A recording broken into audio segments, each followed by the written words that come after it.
गुरुर्ब्रह्मा गुरुर्विष्णू गुरुर्देवो महेश्वरा गुरु साक्षात परब्रह्म तस्मै श्री गुरुवे नमः.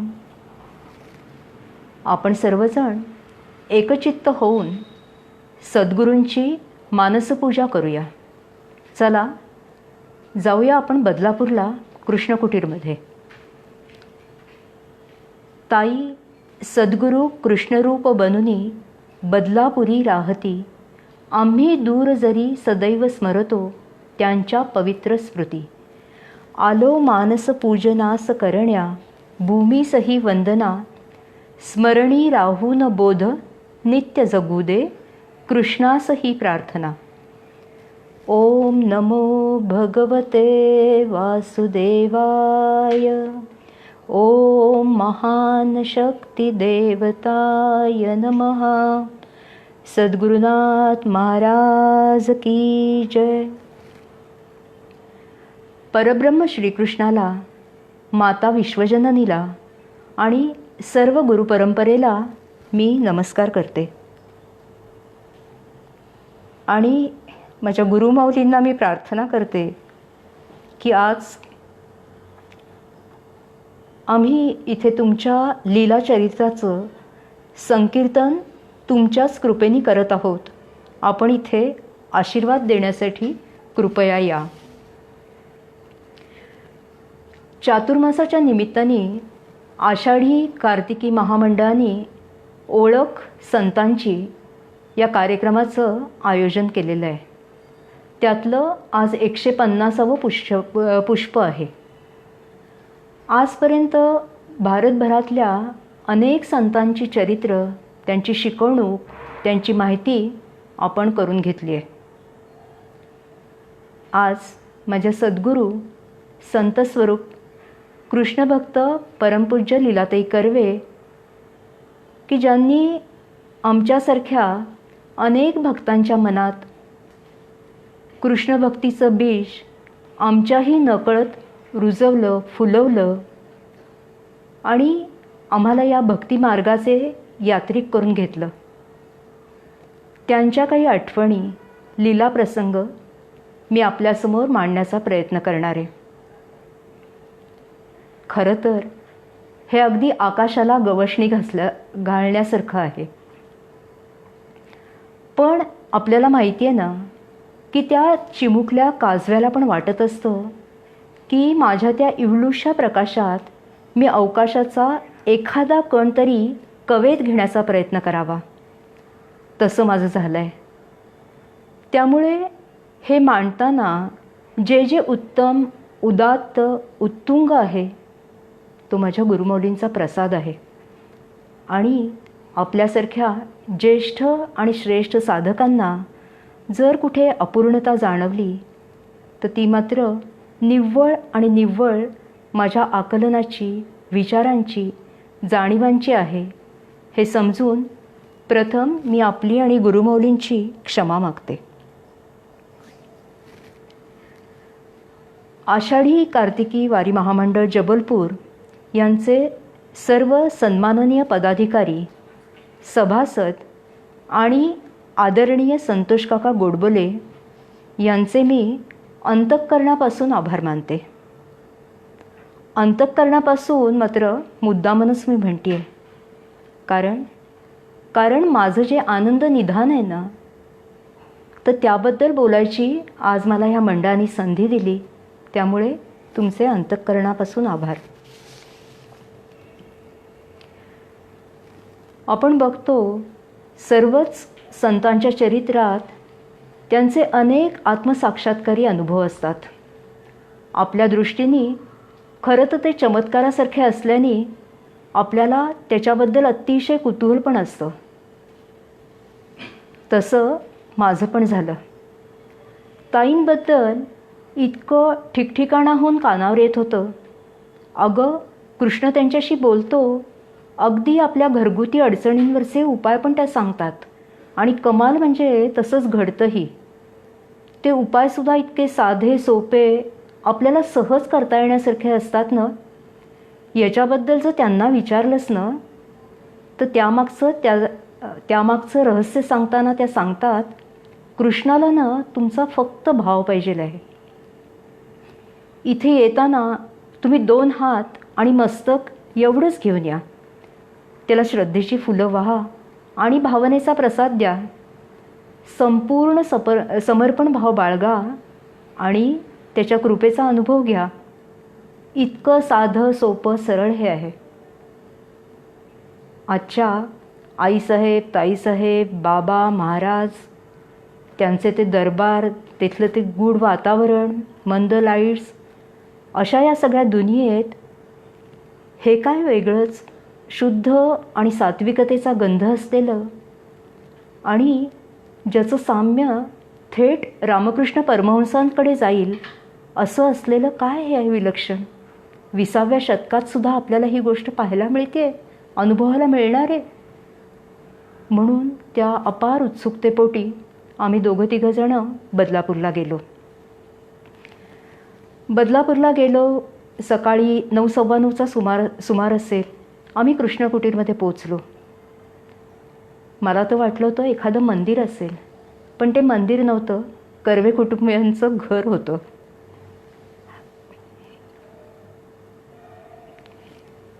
त्या घराची दारं सताड उघडी होती. इतकं ते अगत्यशील वाटलं. आम्ही आत गेलो. साधारण 15x12चा हॉल होता. समोर एका ओट्यावर मनमोहक अशी कृष्णमूर्ती, त्याच्या शेजारी ती शिवपिंडी, गणपती, मागे मंगेशाचा फोटो, नवदुर्गेचा फोटो समया तेवत होत्या. छानशी पूजा केली होती. मंद उदबत्तीचा सुगंध दरवळत होता. वातावरणातलं पावित्र्य अगदी जाणवत होतं. आम्ही आत गेल्यावर ताई म्हणाल्या, बसा, यांच्याशी बोलून झाल्यावर तुमच्याशी बोलते, तोपर्यंत पाणी वगैरे घ्या. थोड्या वेळाने ताईंनी आम्हाला पुढं बोलावलं. काही प्रश्न विचारायचा होता का? मी आपल्या भाबडेपणाने सांगून टाकलं, ताई, प्रश्न नाही विचारायचा, पण तुमच्याशी कृष्ण बोलतो असं कळलं ना, म्हणून आम्ही दर्शनाला आलो. त्यावर त्या अत्यंत प्रसन्नपणे हसल्या आणि सांगू लागल्या, अगं, आपलं अंतःकरण निर्मळ झालं ना, आणि जर त्याला आपण आर्ततेने हाक मारली तर त्याला अगं यावंच लागतं, बोलावंच लागतं. त्यात चमत्कार वगैरे काहीही नाही. खरं पाहिलं तर अध्यात्मात चमत्काराला जागाच नाही आहे बघ, असं सांगत त्यांनी आम्हाला प्रसाद दिला. आम्ही जवळजवळ 1 ते 1.5 तास तिथे होतो. पण कृष्ण म्हणजे आकर्षण या शब्दांचा शब्दशः अर्थ जाणवत मी जणू त्या मनमोहनाच्या प्रेमातच पडले आणि तिथलीच होऊन गेले. आज आपण ताईंच्या जीवनचरित्रातल्या काही घटना, काही लीला ऐकणार आहोत.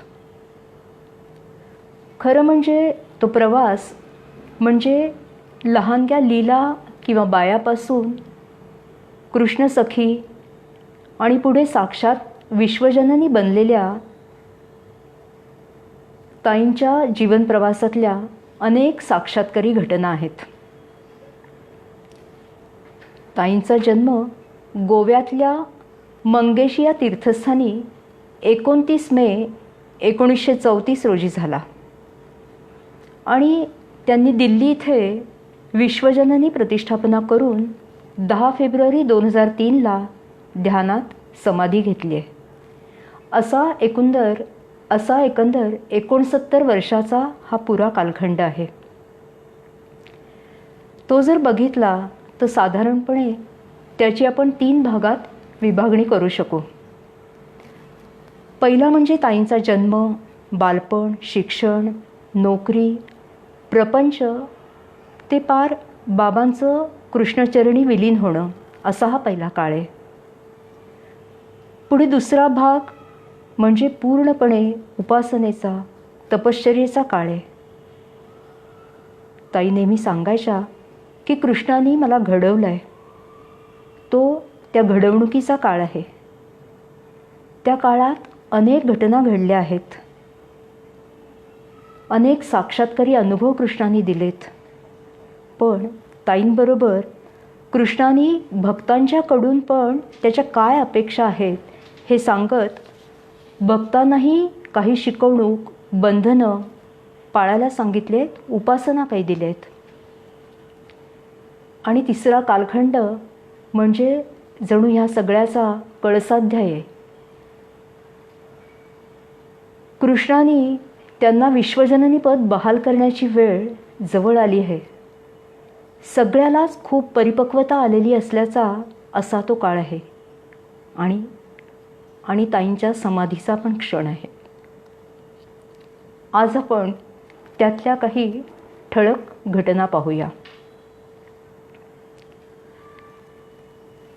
ताईंच्या जन्माच्या आधीनं त्यांच्या आईला नवदुर्गेने दृष्टांत दिला होता की मला तुझ्या पोटी जन्म घ्यायचा आहे आणि हे मूल मोठेपणी मोठं ईश्वरी कार्य करेल असं पण सांगितलं होतं.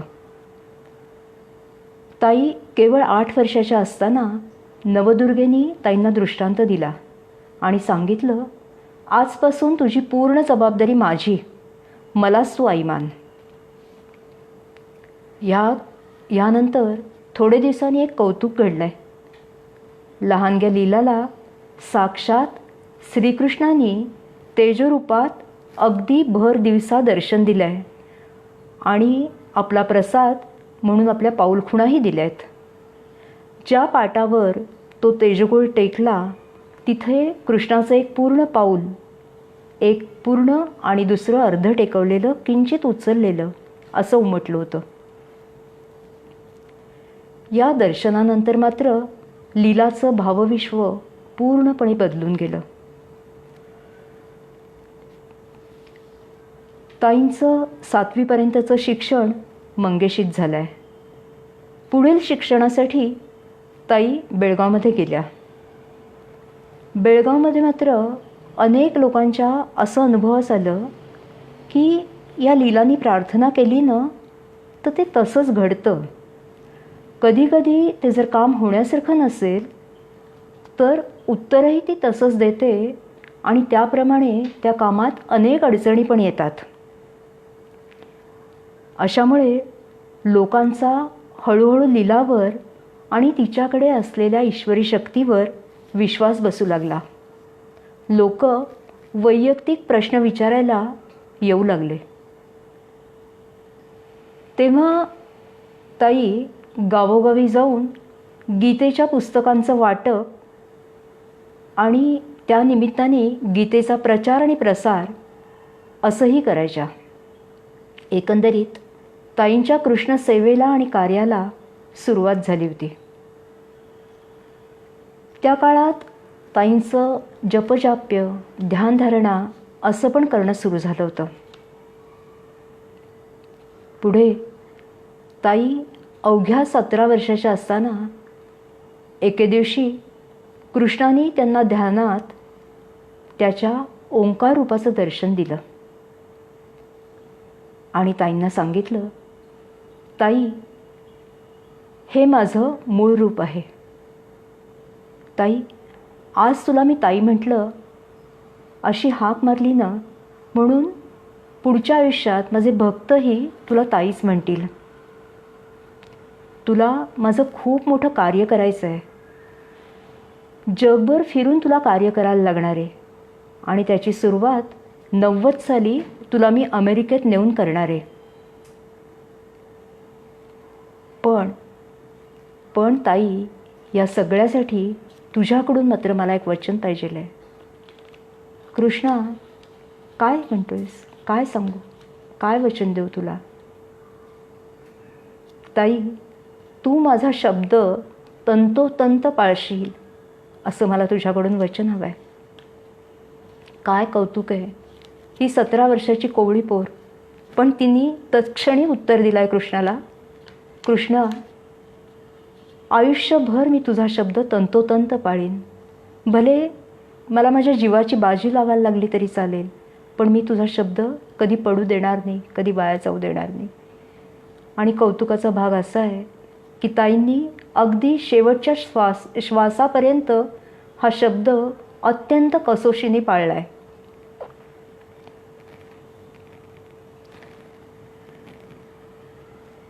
ताईंनी पुढे टीचर्स ट्रेनिंग डिप्लोमा त्या उत्तम मार्कांनी पास झाल्या आणि ताबडतोब त्यांना जिल्हा परिषदेच्या शाळेत नोकरी मिळाली. ताई आता शाळेत रुजू झाल्या आहेत. एकार्थी आई आत्याची जबाबदारी पेलायला त्या आता सक्षम झाल्या. ताईंच्या आयुष्यातलं एक नवीन पर्व सुरू झालं. शाळेतली नोकरी, उपासना, गीता प्रचार आणि प्रसार, तसंच कृष्ण सांगेल तसं लोकांना मार्गदर्शन करणं, असे छान दिवस चालले होते. असंच कृष्णकार्य करत राहावं असा ताईंचा विचार होता. पण कृष्णाला मात्र ते मान्य नव्हतं बरं का. एके दिवशी ध्यानात कृष्णाने एक व्यक्ती दाखवली आणि सांगितलं, ताई हे तुझे यजमान. अरे कृष्णा, मला कुठे संसाराच्या व्यापात अडकवतोस? मी आपली तुझी सेवा करीन, तुझं कार्य करीन आणि नोकरी करत राहीन. ताई तसं नाही चालायचं. तुला प्रपंच करूनही ईश्वरी सेवा कशी अखंड करता येते त्याचा आदर्श माझ्या भक्तांसमोर ठेवायचा आहे. त्यामुळे तुला लग्न करून प्रापंचिक जबाबदाऱ्या पार पाडायलाच लागणार आहेत. तयार राहा. कृष्णाने सांगितल्याप्रमाणे थोड्याच दिवसात श्री विनायक रघुनाथराव कर्वे यांच्याशी ताईंचं लग्न झालं. लग्नानंतर ताई मुंबईला राहायला आल्या. एक दिवस ताई आणि बाबा चौपाटीवर फिरायला गेले होते. गप्पा मारत बसले होते. तिथे साक्षात चतुर्भुज रूपात श्रीकृष्णाने त्यांना दर्शन दिलं आहे आणि सांगितलं, ताई बाबा मला तुमच्याकडे यायचं आहे, पण माझी एक अट आहे. मी आल्यानंतर 3 ते 3.5 वर्ष तुम्हाला अनंत अडचणी येतील. वेळप्रसंगी 2 घास खायला मिळतील का नाही अशीही परिस्थिती येईल. बाबा तुमची तर नोकरी पण जायची शक्यता आहे. अशा परिस्थितीत मात्र तुम्ही कधीही तक्रार केलेली मला चालणार नाही. अशी तक्रार झाली, तुम्ही चिडलात तर मात्र मी लगेच निघून जाईन. तुम्ही दोघं विचार करा. मी 7-8 दिवसांनी येईन आणि मला सांगा. बाबांचा पिंड तोही उपासनेचाच होता. ते देवीभक्त होते. ताई आणि बाबा दोघांनी एकमताने एकदिलाने ठरवलं की कितीही त्रास झाला तरी चालेल, आपण कृष्णाला ये म्हणून सांगायचं. त्याप्रमाणे त्यांनी कृष्णाला, कृष्णा तू जरूर ये. आम्ही आमच्या आयुष्यात येणारा प्रत्येक क्षण, प्रत्येक प्रसंग, प्रत्येक व्यक्ती ही तुझ्या इच्छेने आली आहे हे उमजून, हे समजून त्याचा स्वीकार करू. कधीही तक्रार करणार नाही. आणि मी वेगळं सांगायलाच नको, तसेच ते वागलेत, तसेच ते जगलेत. ताईंचा मोठा मुलगा नंदू 21 दिवसाचा असतानाच कृष्णाचा आदेश आला, ताई माझ्या ह्या भक्ताला असा निरोप सांगून ये. ताईंना कृष्णाचे आदेश यायला लागले होते. आता एकीकडे ताईंचं कुटुंब आणि ताईंची कृष्णसेवा दोन्ही बरोबरीने सर्वांगाने बहरू लागले होते. त्यांची उपासना, ध्यानधारणा, प्रश्न विचारायला येणाऱ्या भक्तांना 24 तास मार्गदर्शनाबरोबरच आता येणाऱ्या आदेशांचं पालन करणं, असं सर्व काही सुरू झालं. 3 मुलं पदरात असल्याने प्रापंचिक जबाबदाऱ्या त्या संबंधातली कर्तव्य ती पण खूप असत. त्याबरोबर शाळेतली नोकरी पण चालू होती. पण मुलांसकट सगळेच जणू कृष्णभक्तीत लीन झालेले असल्याने सगळ्यांच्या ह्या कुटुंबाच्या सहकार्याने ताईंचं सेवाकार्य जोरात चालू होतं. कृष्णाचे ताईंसाठीचे नियम मात्र मोठे कडक होते. त्यातला एक होता कर्मभूमीतले कर्मभूमीत आणि कार्यभूमीतले कार्यभूमीत. ताई कृष्णाच्या प्रत्येक गोष्टीसारखीच हे नियम पण अत्यंत कसोशीने पाळायच्या. त्यामुळे त्यांच्या नोकरीच्या ठिकाणी म्हणजे शाळेत त्यांच्या या कृष्णसेवेची कल्पना फारच थोड्या लोकांना होती. असेच दिवस चालले होते. मे 1983 बाबा श्रीकृष्णाचरणी विलीन झाले. कर्वे कुटुंब आणि कृष्णभक्त यांच्या दृष्टीने हा मोठा आघातच होता. अनेक कृष्णभक्तांनी कृष्णाला विचारलं सुद्धा, कृष्णा, अरे ही मुलं अजून किती लहान आहेत, तू असं कसं होऊन दिलंस? त्यावर कृष्णाने गंभीर होऊन उत्तर दिलं, मी नियतीच्या नियमात कधीच ढवळाढवळ करत नाही. नाहीतर मी केलेले नियम मीच मोडलं असं नाही का होणार? प्रत्येकाला आपले प्रारब्ध भोग मान्य करायलाच लागतात. पण ते भोगताना माझा मदतीचा हात धरलात तर मी तुम्हाला बळ देऊन त्यातून बाहेर काढतो. आता गोकुळाष्टमी जवळ येत चालली होती. तो गोकुळाष्टमीचा आदला दिवस होता. कृष्णताईंना म्हणाला, ताई, उद्या तुझा परीक्षेचा दिवस आहे. उद्या तू दारात उभं राहून माझ्या येणाऱ्या प्रत्येक भक्ताचं स्वागत करायचंस. डोळ्यात अश्रूचा थेंबही येता कामा नये. त्यावर ताई कृष्णाला म्हणाले, कृष्णा, अरे परीक्षेला बसवणारा पण तूच, परीक्षा घेणाराही तूच आणि त्यातनं पास करणारा पण तूच आहेस, ही खात्री आहे माझी. तुझं बोट धरून मी उत्तीर्ण निश्चित होईन. आणि त्याचप्रमाणे झालं. दुसऱ्या दिवशी संध्याकाळी कृष्ण त्या ध्यानात ताईंना म्हणाला, ताई, आज तू माझ्या परीक्षेत पास झालीस. लक्षात ठेव, तुला माझ्या अनेक भक्तांच्या जीवनात दीपस्तंभासारखं काम करायचं आहे. त्यांना योग्य मार्ग दाखवायचा आहे. आता ताईंचा खरा कसोटीचा काळ सुरू झाला. स्वतःच्या मुलांना आईवडिलांचं दोघांचं प्रेम देत कर्तव्य करत असताना अनेक कृष्णभक्तांसाठी त्यांची आधारकाठी व्हायचं होतं. त्याचबरोबर अनेकांना मार्गदर्शन करताना लागणारी कृष्ण ऊर्जा मिळवण्यासाठी ध्यानधारणा आणि उपासना पण करायला लागत होती. एके दिवशी पहाटे 2:30चा सुमार होता.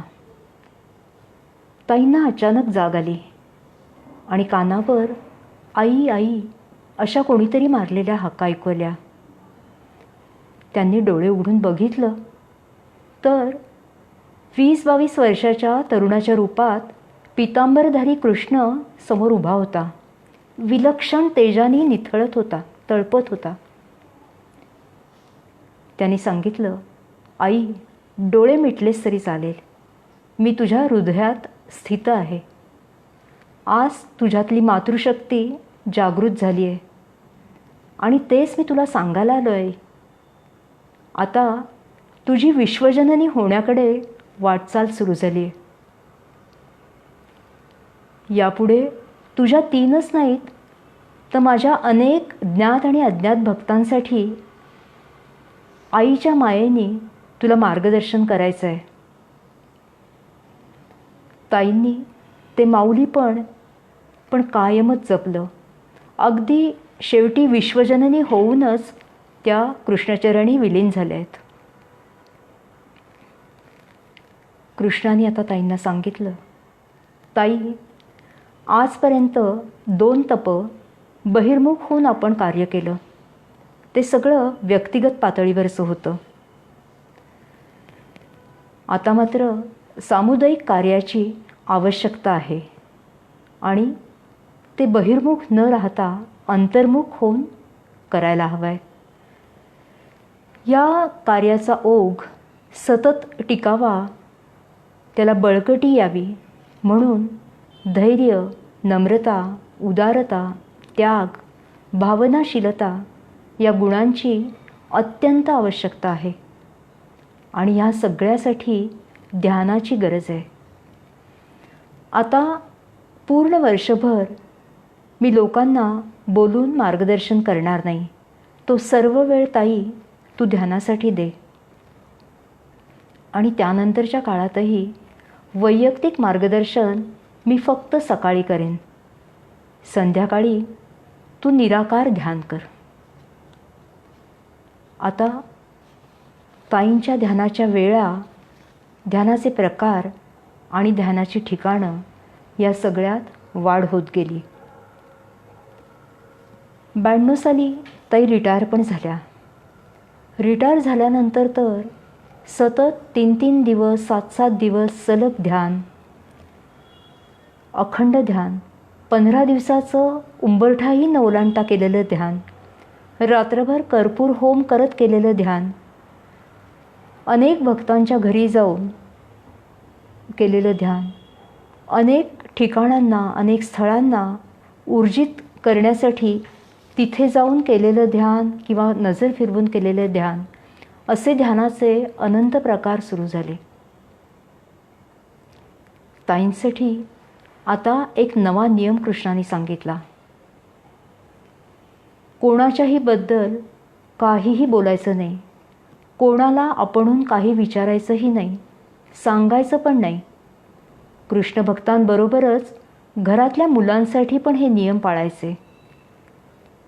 जणू डिटॅचमेंट इन अटॅचमेंटचं प्रात्यक्षिक करून भगवे कपडे न चढवता कृष्णाने ताईंना संन्यास दीक्षा दिली होती. ताई आता एखाद्या परिव्रजाचार्यासारख्या सतत फिरतीवर असायच्या. कृष्णाने 51 साली सांगितलेलं भविष्य, तुला जगभर फिरून माझं कार्य करायचं आहे, ते प्रत्यक्षात घडत होतं. ताई कार्यासाठी म्हणून England, America, Dubai, Muscat, Doha, Singapore, Canada, Japan, Australia, New Zealand अशा अनेक देशात जाऊन ध्यानधारणा, मार्गदर्शन आणि श्रीकृष्ण लीला केंद्रांची स्थापना करून येत होत्या. याच काळात कृष्णाने त्याचा तारक मंत्र म्हणून किंवा त्या काळाची गरज म्हणून उपासनेसाठी भक्तांना ओम नमो भगवते वासुदेवाय हा मंत्र देण्यास सुरुवात केली. या मंत्रानेच मला हाक मारा.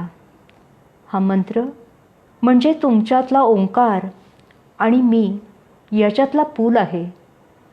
तो उठता बसता येता जाता असा सतत करा, त्याला कसलंही बंधन नाही, असं आता कृष्ण सगळ्यांना सांगू लागला. त्याबरोबरच एकी हेच बळ आहे हे समजून घेऊन सामुदायिक उपासना होणं अत्यंत गरजेचं आहे, असं सांगून ती गरज पूर्ण करण्यासाठी मी श्रीकृष्ण लीला सेंटर्सची योजना केली आहे, असं आता कृष्णाने सांगितलं. त्याप्रमाणे ठिकठिकाणी केंद्रांची स्थापना होऊ लागली.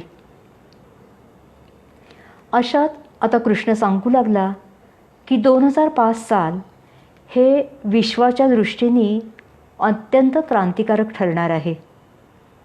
त्या काळात मला माझ्या भक्तांच्या पाठीशी उभं राहावं लागणार आहे. लक्षात ठेवा, मी कोणाचं फुकट घेत नाही आणि कोणाला फुकट काहीही देत पण नाही. यासाठी हा जप करून आणि नियमितपणे केंद्राला जाण्याची उपासना समजून ती नित्यनेमाने करा. असं केल्याने काय होईल? तर असं केल्याने तुम्ही तुमच्यासाठी आणि तुमच्या भावी पिढींसाठी सत्कर्माचं खातं खोलून ठेवत असाल. म्हणून केंद्रात जायला लागा. अर्ध्या तासाची दर आठवड्याची उपासना समजून केंद्रात जा. थोडे दिवसांनी कृष्णाने भक्तांसाठी अजून एक नवा नियम सांगितला. आता कृष्णकुटीरमध्ये येताना तुम्ही काहीही आणायचं नाही. आजपर्यंत मी तुमची खूप सेवा स्वीकारली. आता मात्र तुम्ही माझ्यासाठी फुलाची पाकळीही आणायची नाही. मला त्याचा स्वीकार नाही करता येणार. त्यातून अगदीच कोणाकडून मला काही स्वीकारायचं असेल ना, तर ते मी मागून घेईन. तुम्ही येताना 2 हात आणि तुमचं मस्तक घेऊन या. मला श्रद्धेची फुलं अर्पण करा आणि भावनेचा प्रसाद दाखवा. आजच्या काळात त्याचीच गरज आहे. कोणत्याही प्रकारचं कर्मकांड अवडंबर माजवू नका. मी फक्त भावाचा भुकेला आहे. याबरोबरच तुम्हाला अगदी 24/7 करायची एक उपासना पण मी सांगतोय. तुमच्यासमोर कोणीही व्यक्ती येऊ दे, तुम्ही त्यात ताईला बघा, मला बघा आणि ताईशी किंवा माझ्याशी वागताना जसा तुमचा भाव असतो त्या भावातच त्या व्यक्तीशी पण वागा. हीच तुमची दिवसभराची 24 तासाची उपासना किंवा सेवा असेल. तसंच तुमच्या कुटुंबाचा सारा भार वाहणारी ती तुमची कुलदेवता आहे. तिचं स्मरण, तिचं पूजन हे मात्र झालंच पाहिजे. नाहीतर माझे हे मदतीचे हात तुमच्यापर्यंत पोहोचू शकत नाहीत. त्यामुळे तिला अजिबात विसरू नका. कृष्णाची भिस्त त्याच्या यंग जनरेशनवर म्हणजे लहान मुलांवर फारच आहे. कृष्ण म्हणतो, हे माझे भावी कार्यकर्ते आहेत. त्यामुळे मला त्यांच्यासाठी अनेक गोष्टी करायच्या आहेत. त्यांना मी सांगतो की तुम्ही देवभोळे बना असं मी कधीच म्हणणार नाही. पण तुम्ही तुमची कर्तव्य किंवा ड्युटी करताना ती अगदी निस्सीम माझ्यावर पूर्ण भक्ती श्रद्धा ठेवून करा. कर्तव्यात अजिबात चुकू नका. ती करताना प्रेमाने करा. या सगळ्यालाच मी तुम्ही माझी केलेली ती सेवा असं मानतो. आणि यात तुमची कुठेही चूक होऊ नये, तुमचा पाय घसरू नये म्हणून मी तुमच्याबरोबर सतत आहे ह्याची खात्री बाळगून आणि त्याची जाणीव ठेवा. आणि तुम्ही एक फक्त करायचं आहे, झोपण्यापूर्वी ओम नमो भगवते वासुदेवाय हा मंत्रजप करा. तो किती वेळेला करा हे पण मी काही सांगणार नाही आहे. आणि ते झाल्यानंतर मला अगदी लढिवाळपणे कृष्णा ये रे अशी हाक मारा. मी तुमच्यासाठी सतत धावत येईन असं आज मी तुम्हाला वचन देतो. 2001 साल उजाडलं. 2001 साल हे कृष्णाने सांगितलं की माझं भारत भ्रमण करून फिरून कार्य करण्याचं साल आहे. भारताच्या 4ही सीमांवर जाऊन तिथे मला ध्यान करायचं आहे. त्याचप्रमाणे राजकीय आणि सामाजिकदृष्ट्या महत्त्वाच्या असलेल्या व्यक्तींना, ठिकाणांना शक्ती देण्यासाठी तिथे तिथे जाऊन ध्यान करायचं आहे. भारताचं सर्वार्थाने संरक्षण करणारे, देशहितासाठी लढणारे या सर्वांसाठी मला ठिकठिकाणी जाऊन ध्यान करायचं आहे असं सांगून त्या वर्षात ताईंनी सतत भ्रमण करून ध्यान केलं. अगदी जम्मू, लडाख, आसाम, हैदराबाद, राजस्थान, वाघा बॉर्डर, केरळ, कन्याकुमारी, मद्रास, अंदमान, ओरिसा, पुरी, बांगलादेश बॉर्डर, बिहार, उत्तर प्रदेश, दिल्ली, लखनौ, कलकत्ता, किती ठिकाणं सांगू. अशा ठिकठिकाणी जाऊन तिथे ध्यान केलं आहे, केंद्राची स्थापना केली आहे, मंत्राची दीक्षा दिली आहे. अनेक कृष्णभक्तांच्या हृदयात कृष्णभक्ती, कृष्णप्रेम रुजवलं आहे. अथक अथक फिरल्या आहेत त्या वर्षभर. आता 2002 साल उजाडलं. कृष्णाला जणू घाई असावी तसं त्या वर्षी कृष्णाने सांगितलं की यंदा विश्वजननीची स्थापना होणं आवश्यकच आहे. त्याच्यासाठी तारीखही सांगितली. 7 ऑक्टोबर 2002 रोजी विश्वजननीची स्थापना व्हायलाच हवी. ती का हे पण सांगतो. तो म्हणाला, ओंकार हे मूळ स्वरूप, ते म्हणजे शिवशक्तीचं रूप. शिवशक्तीच्या मिलनातून ओंकाराची जागृती. आत्तापर्यंत योगेश्वराची तुम्ही आराधना केलीत. आता या काळाची गरज म्हणून शक्तीची आराधना होणं अत्यंत आवश्यक आहे. विश्वासाठी, विश्वकार्यासाठी, विश्वशांतीसाठी आणि विश्वकल्याणासाठी तिची आराधना व्हायलाच हवी आहे. माझ्या एका भक्ताची, स्वामी योगानंदांची अशी इच्छा होती म्हणून पहिली विश्वजननीची स्थापना अमेरिकेत लॉस एंजेलिस इथे 7 ऑक्टोबर 2002 रोजी करायची. कृष्णाने सांगावं आणि त्याप्रमाणे ताईंनी अनेक कृष्णभक्तांच्या मदतीने, त्यांच्या मार्गदर्शनाखाली कार्याची सुरुवात करावी असं नेहमीच घडत असे. तसंच आत्ता पण झालं. 7 ऑक्टोबर 2002ला देवीची स्थापना अनेक कृष्णभक्तांच्या साक्षीने वेदमंत्रांच्या गजरात थाटामाटात अमेरिकेत लॉस एंजेलिस इथे झाली. त्या स्थापनेनंतर कृष्णाने सांगितलं, ताई, आजपासून तुला मी ताई नाही म्हणणार, तू माझी सखी झाली आहेस. तू आता विश्वजननी झाली आहेस. तुझा आणि कृष्णकुटीरचा आता काहीही संबंध नाही. तू विश्वाची आणि विश्व तुझे या भावनेने आता तुला कार्य करायचं आहे.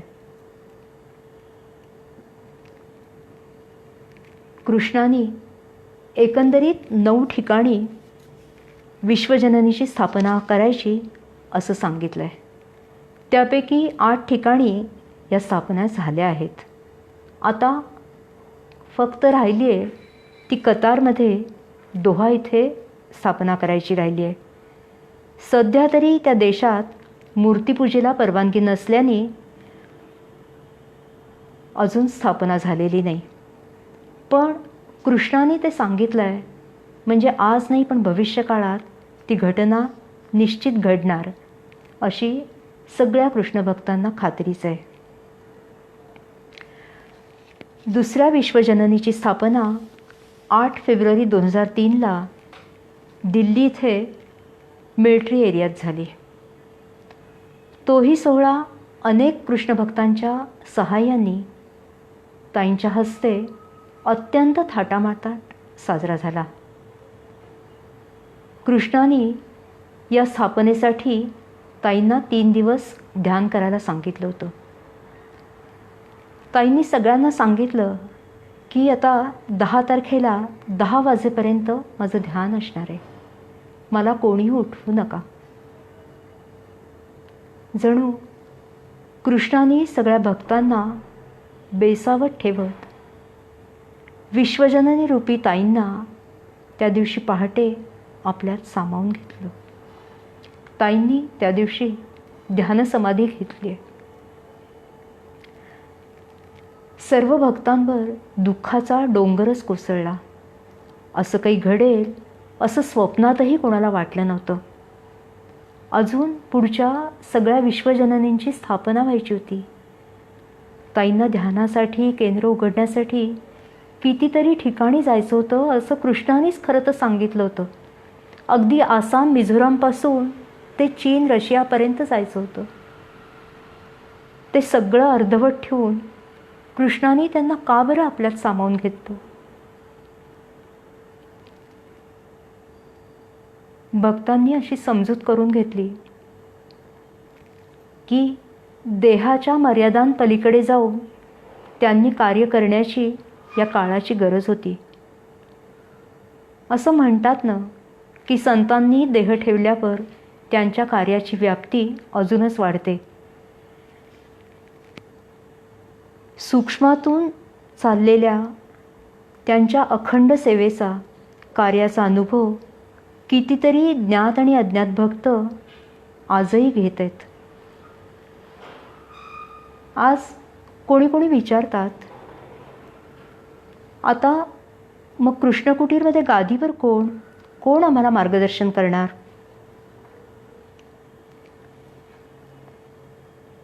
तर कृष्णकुटीरमध्ये गुरु शिष्य अशी परंपरा नाही. ताईंनी किंवा कृष्णाने त्यांचा उत्तराधिकारी म्हणून कोणाचीही नियुक्ती केलेली नाही. पण असं जरी असलं तरी कृष्णानी आणि त्या माऊलींनी आपल्या भक्तांची पूर्णपणे काळजी घेतली आहे. प्रत्येक श्रीकृष्ण लीला केंद्रात त्यांचा चैतन्यरूपी अंश आहे आणि तो अंश जागृत असल्याची जाणीव, अनुभूती, प्रचिती अनेक कृष्णभक्त केंद्राला जाऊन घेत आहेत. कृष्णाने जे वचन दिलेलं आहे ना की नियमित केंद्रावर येणाऱ्या प्रत्येक भक्तावर माझी नजर असते, त्या प्रत्येकाची मी जबाबदारी घेतो आणि माझ्या मदतीचे हात त्यांच्यापर्यंत सहजपणे पोचतात, त्याचा प्रत्ययही आज अनेक जणांना येतोय. देशविदेशात मिळून सुमारे 450 केंद्रात ही उपासना चालू आहे. कृष्णाने या केंद्रासाठी जो संदेश दिलाय ना, त्या संदेशात ताईंच्या शिकवणुकीचं संपूर्ण सार आहे. तो संदेश वाचून आणि ताईंनीच रचलेल्या प्रार्थनेने आजच्या या कार्यक्रमाची आपण सांगता करूया. ओम नमो भगवते वासुदेवाय. मी काळाप्रमाणे बदलतो. आजच्या काळात प्रेमाची, आपुलकीची, भक्तीची, श्रद्धेची आणि कर्तव्याची फारच गरज आहे. कर्तव्यामध्ये मला पहा, प्रेमाने मला जिंका, श्रद्धेने मला आपलासा करून घ्या आणि विश्वासाने माझ्या अगदी जवळात जवळ या. या तत्वांचा उपयोग केला तर ओंकाराची जागृती व्हायला फारच मदत होणार आहे. माझ्या मदतीचा हात आपल्याला लाभावा असं वाटत असेल तर श्रद्धेला आणि विश्वासाला तडा जाऊ देऊ नका. माझा कृपाशीर्वाद पाहिजे असेल तर कर्तव्याला विसरू नका आणि कर्तव्य करीत असताना ते प्रेमाने करा. म्हणजे माझा कृपाशीर्वाद सतत आपल्याला मिळत राहील. या वरील सर्व गोष्टीतच मी आहे याची पूर्ण जाणीव ठेवा. म्हणजेच तुम्हाला तुमच्यातील ओंकाराची जाणीव होईल. आता ताईंनी केलेली कृष्णाची प्रार्थना आपण म्हणूया. कृष्णा नमस्कार भावे तुला हा, कृष्णा नमस्कार भावे तुला हा. सदा संगतीचा आम्हाला लाभ दे, विद्यार्जनाच्या महासंचयाला शरीरा मनाला महाशक्ती दे. शरीरा मनाला महाशक्ती दे. कृष्णा नमस्कार भावे तुला हा. कृष्णा नमस्कार भावे तुला हा. मुखी मानसी सर्व कर्मांतरीही तुझ्या चिंतने ध्येय सिद्धी घडो. नसो यातनांचा जगी ताप कोणा. कृपेचा तुझ्या संग जीवा जडो. कृपेचा तुझ्या संग जीवा जडो. कृष्णा नमस्कार भावे तुला हा. कृष्णा नमस्कार भावे तुला हा. कृष्णा नमस्कार भावे तुला हा. श्री कृष्णार्पणमस्तु.